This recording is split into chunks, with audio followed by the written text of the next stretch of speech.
Magandang hapon mga kapatid, ako po si Cheryl Cosim at ito ang espesyal na serye ng Sagot Kita, Aplikante Serye. Araw na ulit ng Miyerkules, samahan niyo akong kilatisin ang mga kakandidato para sa 2025 midterm elections.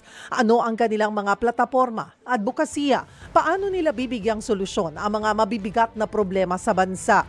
Live po tayo sa True FM 105.9 at syempre kami rin po ay mapapanood nyo sa lahat ng mga Signal subscribers. Kami po ay nasa True TV Channel 19. Present din tayo syempre sa inyong mga socials, sa Facebook at sa YouTube. Mga kapatid, ang ating aplikante ngayong araw, batikang abogado at nagtrabaho bilang dating Executive Secretary.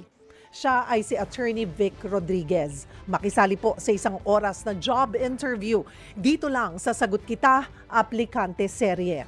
At syempre, hindi po mawawala ang ating question of the day. Baka po nagbabago yan linggo-linggo magmula nung nilaunch po natin itong ating serye noong end of October. Tama ba ako, Carmi? Or sometime November, mid-October. Ano ang pamantayan mo sa pagpili ng senador? Sikat ba siya? Kilala mo sa pangalan? Matunog yung pangalan? Ay, catchy yung kanyang yung kanyang ads, yung gano'n. Nakikita mo kahit saan ang mukha? Or mas may malalim po kayong pamantayan? Experience-wise, kagalingan, kaalaman sa paggawa ng batas. Dapat din po ang ating bago tayo gumawa ng ating list, naintindihan po natin kung ano yung trabaho ng certain position na yon. This coming midterm elections, mayroon po tayong national, of course, the Senate, and then the local positions. Sana po ay we take our time para intindihin. Kasi minsan di natin sineseryoso, pinapahalagahan yung ating boto. Dahil sabi ng kamag-anak, dahil yan ang sinusuportahan, pero dapat kinikilatis po natin yung mga iniluluklok natin sa iba't ibang posisyon para mamuno sa ating bansa. Kasi sa atin po yan babalik eh. Sila po ang magseserbisyo sa atin. Paano kung ang napili po natin ay wala naman palang gagawin or walang ginagawa? Yun pong mga ibinoto nyo noong nakaraang halalan. Pasok ba lahat? Kamusta po ang kanilang performance? This is a good time to revisit that. Check nyo po ulit. Kamusta? How are they performing? Or hindi nyo na ho sila iboboto ulit. Ayun, yung mga ganong mga bagay. O mag-comment po kayo sa ating Facebook at YouTube live stream. Mamaya po ay babasahin natin yan isa-isa. At kung may gusto po kayong itanong diretsyo sa ating panauhin ngayong araw, maaari nyo po yung i-post sa ating Facebook or YouTube or tawag po kayo sa ating tanungan hotlines sa 8689-3289, 8689-3290. Again, that's 8689-3289 or 8689-3290. Sino nga ba ang senatorial aspirant na si Attorney Vic Rodriguez? Ang kanya pong buong pangalan, Victor Dairit Rodriguez. Ipinanganak po siya noong December 23, 1973. Nakapagtapos ng law degree sa University of Santo Tomas. Kumuha ng executive education sa National University of Singapore. Nanungkulan bilang Deputy General Counsel ng Integrated Bar of the Philippines. Naging barangay councilor at chairman sa Quezon City. At ngayon ay presidente ng Quezon City Trial Lawyers. Siya ang unang naging executive secretary ni Pangulong Bongbong Marcos. At nito lamang pong nakaraang taon, sometime July, ay inilabas nga po niya ang kanyang libro na Victor D. Rodriguez, Kingmaker. Uy, si Jerry Lirio pala to. Hi, by Jerry Lirio. So ito po, may bagong libro po ang ating guest. Pero ayan po, kasama natin. Maninibago tayo kasi pag nakakasama natin nun si Attorney Vic as an expert, as a law expert. Ngayon, kikilatisin natin siya. Ayan po, para tingnan natin kung maipapasok nyo po siya sa 12 senador na pipiliin natin this coming midterm elections. Kasama natin live dito sa studio, sa Sagot Kita, Aplikante Serye, Attorney Vic Rodriguez. Attorney Vic, thank you for joining us. I know you just came from out of the country trip na napaka-short, so pagod pa siguro ang katawang lupa mo. Thank you, Cheryl, for inviting me at magandang hapon sa lahat ng ating mga kababayan at sumusubaybay sa programa ni Binibining Cheryl Cosim. Thank you for inviting me. Thank you for making time. Kahit nga sabi ko, very hectic ang schedule. Gusto natin kasi dito nga po sa ating programa, kilatisin, kilalanin. Ang daming nasa listahan. Pero dapat doon sa madaming pagpipilian po natin, we pick the best. Ano po, na tingin natin ay talagang may kakayanan talagang mamuno po sa ating bansa. Pagiging senador. Nagsimula ka sa LGU, Attorney Vic, bago nagkaroon ng national positions. Bakit Senado? Alam mo naman na yan na naiintriga ka palagi. Ang sinasabi ng ilan, may hugot yan, may pinanggagalingan, kaya lang tumatakbong senador. Totoo yun, Cheryl. Meron akong hugot, meron pinanggagalingan, at dapat lahat ng Pilipino ay may hugot. Sapagkat patuloy ang pambubudol at sinasalaula ang ating pambansang budget, ang pera ng mamamayang Pilipino. Kaya tinanggap ko ang hamon na pamunuan ang tunay at maisog na oposisyon. At tinanggap ko ang hamon upang pamunuan ng war on corruption. At ito ang dahilan kung bakit tayo ay kumakandidato bilang aplikante ninyo sa Senado, bilang senador, ay aking pinamumunuan ng war on corruption. Nais kong isabatas ang pagbabalik ng death penalty sa kasong plunder. At bago natin maibalik yung death penalty, nais ko munang amyendahan yung batas ng plunder, Cheryl, at ibaba natin yung threshold nito at going from 50 million pesos to 5 million pesos na lamang. Naman yan. O sige, mamaya. Malaking pera yung 5 million, Cheryl. True. Yung 5 million, pangarap na yan ng maraming Pilipino na magkaroon at may pamana sa kanilang mga anak. Mamaya, hihimayin po natin yung isa. Sabi nyo nga po, may hugot kayo.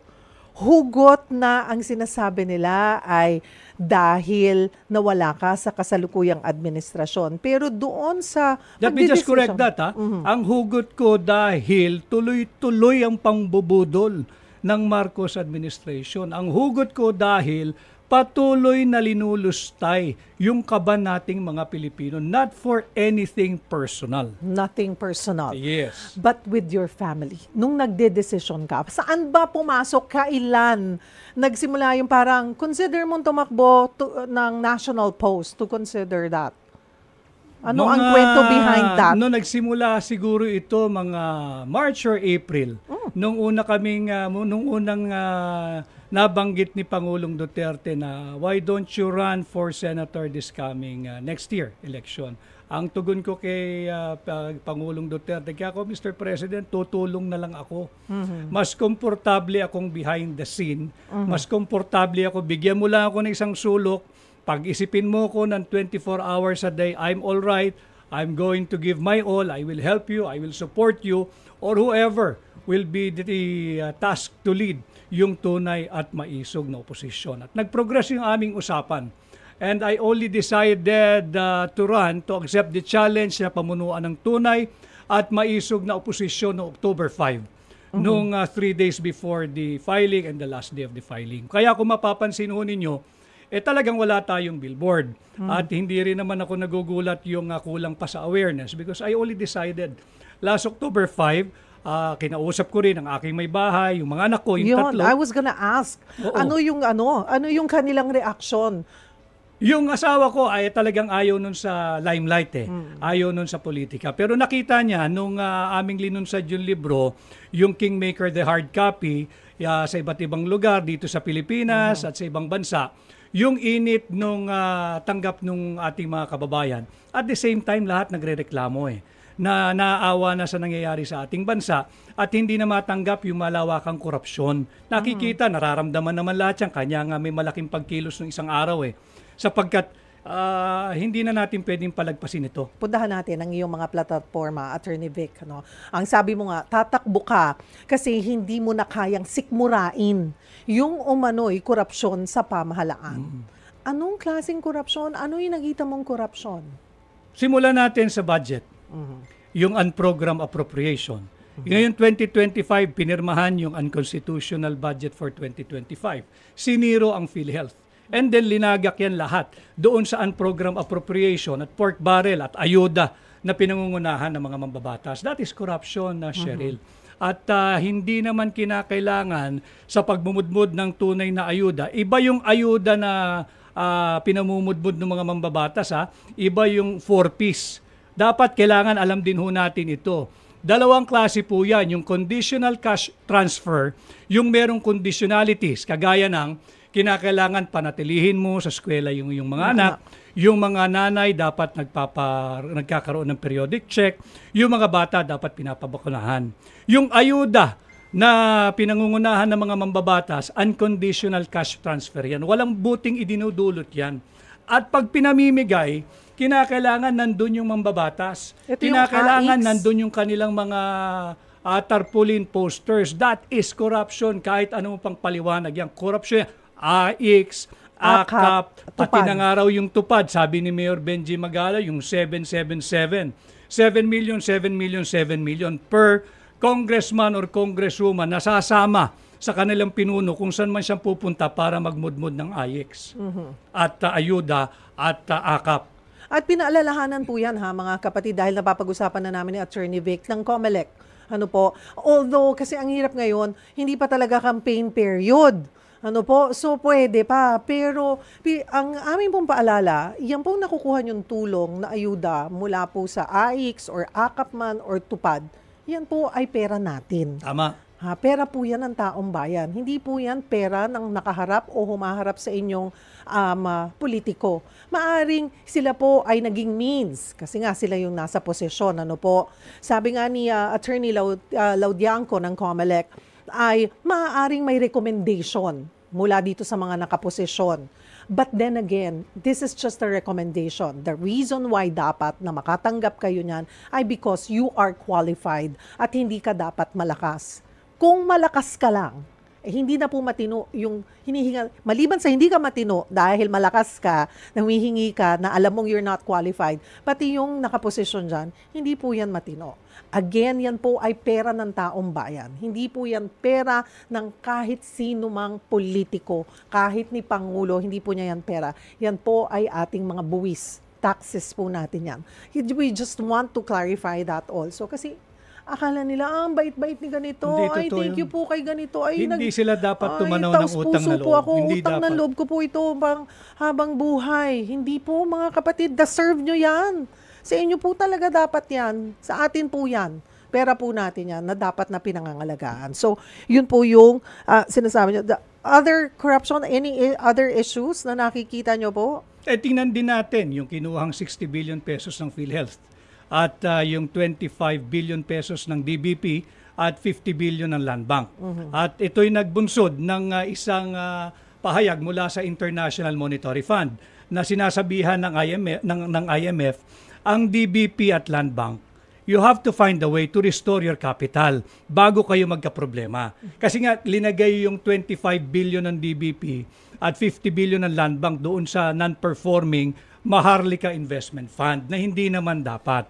So look at the money na nawawala po. 75 billion in total, 60 billion dito sa PhilHealth and hindi na papag-usapan pero mahalaga yung 107 or 117 billion pesos ng PDIC o ng Philippine Deposit Insurance Corporation. Kinuha din yan, Cheryl. At yan ikinuha upang pondohan yung unprogrammed appropriation. I'll take this opportunity sapagkat it is my duty to explain to you, to the Filipino people, sa pinaka-simpleng pananalita kung ano yung unprogrammed appropriation. Parang home budgeting lamang po yan, mga kababayan. Yung unprogrammed appropriation, ito po yung wish list, yung pangarap, yung luho, yung kapritsyo, na hindi priority. Pag may sobrang pera lang si tatay at nanay, baka pagbigyan ka. Pero hindi yan priority. Ayan, kunwari, 'di ba? Ayan, yung mga pagkain natin, yung monthly bills, ayan, yan yung talagang prioridad nyo po. Tapos may on the side ka, ay, bibili akong basketball. Bagong iPhone. Bagong cellphone. Oo, ganyan. Yun yung unprogrammed. Hindi kinakailangan. Na hindi kailangan. Gusto mo, pero hindi kinakailangan. Na kahit hindi ka magkaroon, hindi magbabago ang iyong buhay at hindi kayo magiging malungkot. Yan ang ibig sabihin ng program appropriation in relation to home budgeting. Sa ating pagbabalik, pag-usapan po natin, kanina nabanggit nyo na yung plunder from 50 million down to 5M, kung kayo po ipapalarin. Yung plunder alone, napakabigat ng, parusa po dyan. Mas balikan po natin, mas detalyihin natin yung iba pang advokasya or gustong isulong po ni Attorney Vic Rodriguez kung sakali man po siya ipalarin sa Senado. O break muna po tayo saglit. Kung may gusto po kayong itanong sa kanya, maaari nyo pong i-post yan sa ating live stream or pwede po kayong tumawag sa ating tanungan hotlines. Mas kilalanin pa natin ang ating aplikante. Maya-maya lamang. Huwag po kayong bibitaw. Magbabalik ang programang Sagot Kita, Aplikante Serye. Nagbabalik po ang Sagot Kita, Aplikante Serye. Ako po si Cheryl Cosim at kasama natin ang senatorial aspirant na si Attorney Vic Rodriguez. Ituloy natin ang usapan tungkol sa inyong plataforma. Sinabi mo na ibabalik mo ang death penalty para sa kasong plunder at droga.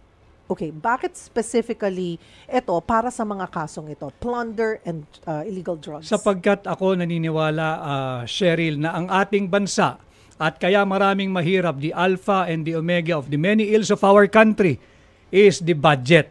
Yung yearly piece of legislation that Congress passes year in, year out. Yan ang pinagmumulan ng ating kahirapan. Kaya ako nais ibaba yung halaga ng plunder from 50 million to 5 million para matuldukan na yung kultura ng korupsyon sa gobyerno, para matuldukan na yung pagpalit-palit ng posisyon ng iisang pamilya dahil ginagawa nilang hanap buhay ang pwesto sa gobyerno.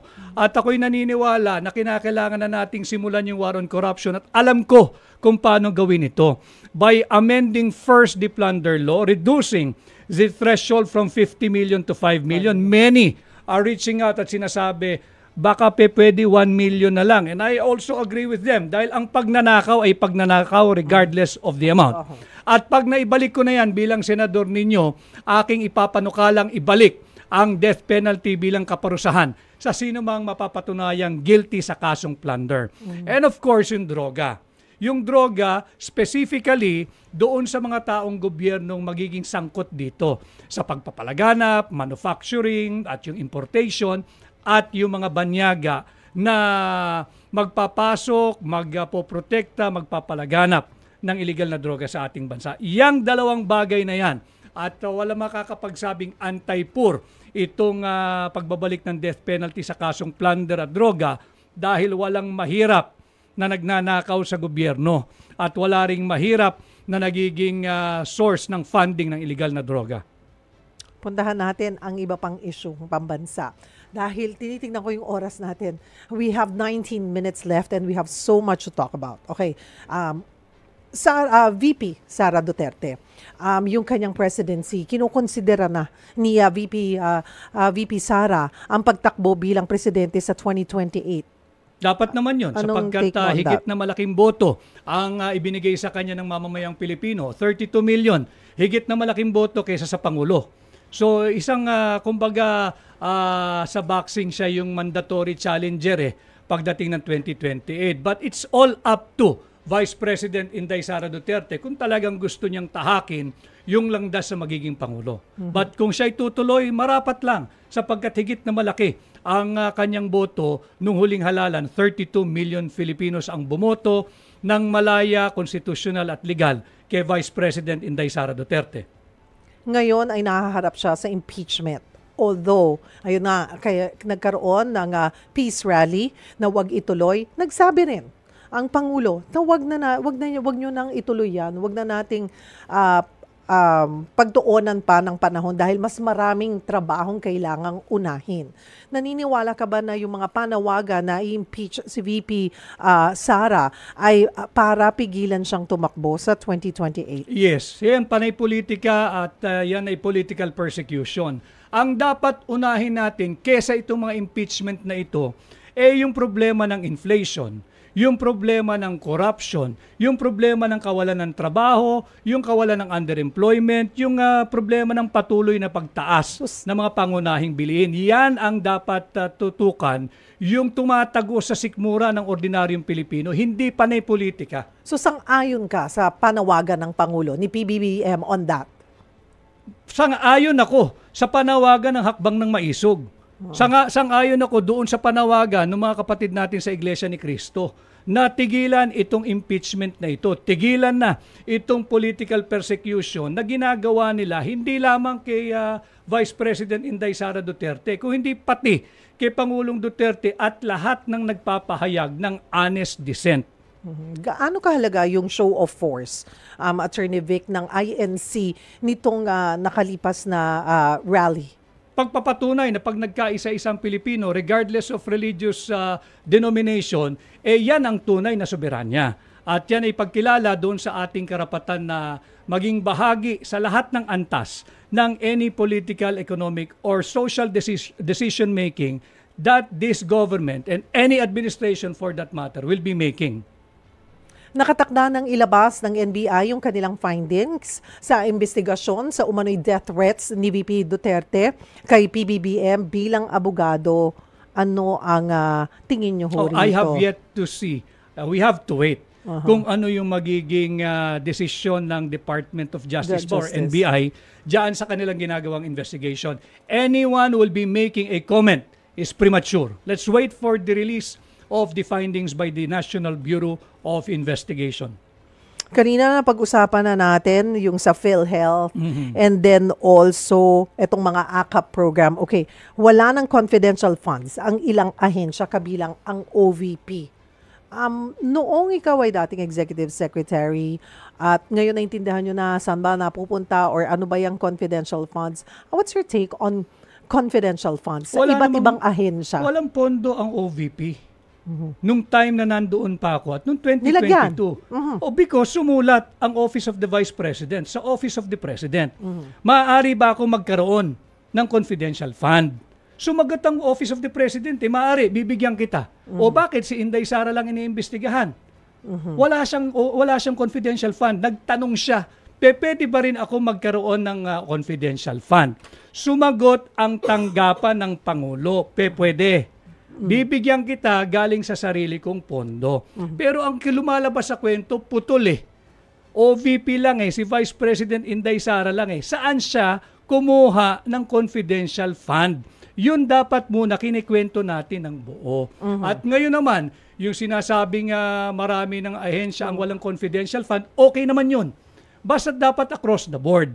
Yung hindi kinakailangan ng confidential fund, di wag nang bigyan. Ngayon, kahit naman magpatuloy ang confidential fund, basta't nandyan ang COA. Gawin ng COA ang trabaho nila, wala tayong magiging problema sa funding I mean, yung kung paano ginasta ito Ang nangyayari lamang, pinangungunahan ng Kongreso yung trabaho ng COA. Hindi pa tapos yung findings ng COA. Inuunahan na nila Meron pang palugit ang Office of the Vice President to submit yung mga kulang na document o magkakumpletuhin yung documentation. So premature lahat ito. Puntahan ko yung war on drugs. Nananatili na malaking problema ito na kinakaharap ng ating bansa. What's your take on kung paano ito hinahandle ng kasalukuyang administrasyon kumpara sa nakalipas na administrasyon? Napakahina sapagkat punong-puno ng pagtatakip. Ano na nangyari? Alam mo ito, journalista ka, Cheryl. Ano na nangyari doon sa sinasabing biggest drug haul ever in the history of drug enforcement ng Pilipinas? Yung sa Alitagtag. Wala na tayong follow-up, wala nang nangyari. Wala na, tahimik sila.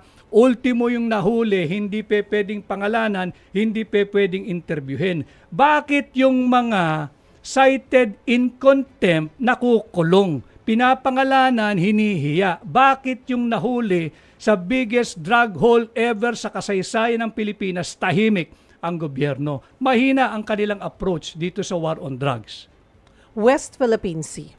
What about the West Philippine Sea? Yung kung paano tayo mas assertive ngayon na protektahan kung ano ang sa atin. Dapat natin protektahan yung ano yung sa atin. But we have to help to diffuse and de-escalate the tension. We cannot afford to go to war with a superpower and nuclear-armed neighbor named China. Hindi natin kaya yan. At dapat ang ating handling dyan sa South China Sea, interes ng Pilipino, hindi interes ng ating banyagang alyado tulad ng Estados Unidos. Ayun nga. I was gonna ask kung dapat ba tingin mo makipag-alliance sa US para nga mas mapaglaban natin ang ating soberanya. Wala naman dapat say ang US dito eh. The problem is between China and the Philippines. Dapat tayo makipag-usap. Dapat natin sinusuri ano ba yung karakter ng ating adversary. Ang China traditionally hindi sumasailalim sa arbitration yan. Ang gusto niyan lagi bilateral, usap tayo. Yun ang inaantay nila. I am not saying China is innocent of their many wrongdoings diyan sa South China Sea. Ang sinasabi ko lang, interes dapat ng Pilipino, hindi interes ng Amerikano, sapagkat yan ay malinaw sa Article 2, Section 7 of our Constitution that we should have an independent foreign policy. Puntahan ko ang usaping divorce. Okay, dito naman tayo sa usaping pamilya. Sa usaping divorce naman, sapat na ba yung legal separation at annulment o susuportahan mo ba ang pagkakaroon ng divorce sa ating bansa? May mga nakailan na tayong mga aplikante dito at iba-iba rin ang kanilang opinion. Ako'y hindi sang-ayon sa divorce. Sapat na yung batas natin sa legal separation, sapat na yung batas natin sa annulment. Naintindihan natin, naunawaan natin yung mga naipit sa marriage na yung isa'y alcoholic o di kaya isa'y nasa drug addiction, naintindihan natin yan. Subalit, base sa ating saligang batas ang aking di pagsang-ayon. Again, Article 2, Section 12 of our Constitution, kinikilala ng ating saligang batas yung sanctity of the family at bukod dyan, trabaho ng Estadong protektahan at palakasin ang pamilya bilang basic autonomous social institution. And on the basis of that, I am not for the divorce bill. Political dynasty. Ang sinasabi ng mga eksperto, ang klase ng political dynasty mayroon tayo dito sa bansa ay obese kind na. Kumbaga, kung dati ay ipinapasa ng mga matatanda, pag nagretiro na ipapasa. Thin dynasty daw yon, political dynasty. Naging fat dynasty. Mag-asawa, magkapatid, tumatakbo na. Ngayon, kayo-kayo, kahit sila-sila, nag-aaway-away sa mga posisyon. I mean, lumalala. Kasabi ko nga, pag sinabi mong obese, pag physically, nakakamatay yan. So nakakatakot. Kung titignan natin, kung gano'n na yung nakikita ng mga eksperto on political dynasty, yung ating sitwasyon. What's your take? Kaya ako naniniwala, Cheryl, naniniwala ako na pag naibalik natin ang death penalty, magandang lunas din ito doon sa political dynasty. Bagamat hindi pa na-define what constitutes political dynasty, but ako naniniwala yung appetite nung mga pumapasok sa politika or public service, mababawasan pag nandyan na yung death penalty sa kasong plunder. Dahil ayaw mo naman sigurong mabitay yung misis mo, yung anak mo, yung apo mo, yung pamangkin mo, pagka ang layunin nyo sa pagpasok sa public service ay magnakaw. Kaya ako'y naniniwala, dapat ibalik ang death penalty at dapat maibaba ang threshold ng plunder from 50 million to 5 million. Magiging lunas din ito sa political dynasty. Mga kapatid, we have almost 9 minutes left. Ano po? Break tayo ng kaunti sa ating pagbabalik. Medyo kakalma tayo, mas magre-relax. Isasalang po natin ang ating aplikante sa ating Fast Talk. Huwag po kayong bibitaw, magbabalik ang programang Sagot Kita Aplikante Serye. Nasa huling bahagi na po tayo ng Sagot Kita Aplikante Serye. Nagchichismisan po kami ni Attorney Vic. Pero nasa huling bahagi na po tayo. Eto na, oras na para sa Fast Talk. Ayan, Fast Talk. Something light, okay? Sikapin kong sagutin. Diretso na tayo dyan sa mabilisang tanungan at sagutan. Sagutin ng mabilis ang ibabato naming mga tanong. Pwede kang mag-explain kung gusto mo, kahit mga 30 seconds, kung may explanation ka. Pwede rin walang explanation at all. Ayan. Okay, first question. Ano ang New Year's resolution mo? Bawasan yung pag-inom ng alcohol. Bakit? Gano'ng kakalakas uminom? Hindi naman malakas, pero mas mainam kasi talaga na, when you're aging. You're 48. Well, I'm older than you, 2 years. Oo. I'm 51 and 73. concentrate more ako, on wellness ako this year. Pinaka-challenging part ng pagiging abogado? Pagka nagkakabati yung mag-asawa na naging subject ng annulment or legal separation dahil ang lagi may kasalanan yung abogado. Oo, hindi. Gusto mo bang maging executive secretary ulit? Oo. BBM, friendship over o one more chance? Friendship over. Saan mo nasabing friendship over na talaga? Magmula ba nung ikaw ay nakikita ka na namin sa tabi ni dating Pangulong Duterte? Intriga yun. Aha. Yung malungkot na bahagi ng aking buhay nung namatay ang aking nanay, na hindi man lang nagpahatid ng kahit anong salita. Piso lang naman ang text, Cheryl eh. Piso lang. Libre na. Libre na. Unli- Pag gumamit ka pa ng di ba? Ni Haniho, walang hinatid na pagkokondol. Masakit 'yon. But magkaganon pa man, inulit ko na. Kahit gaano kahapdi, kahit gaano kasakit, hindi ko hihilingin na madanasan niya yung dinanasan ko. It was more of yung friendship. Doon talaga. Meron bang Doon ka kaibigan masakit. na badapa yung kaibigan mo ni hindi mo akayin?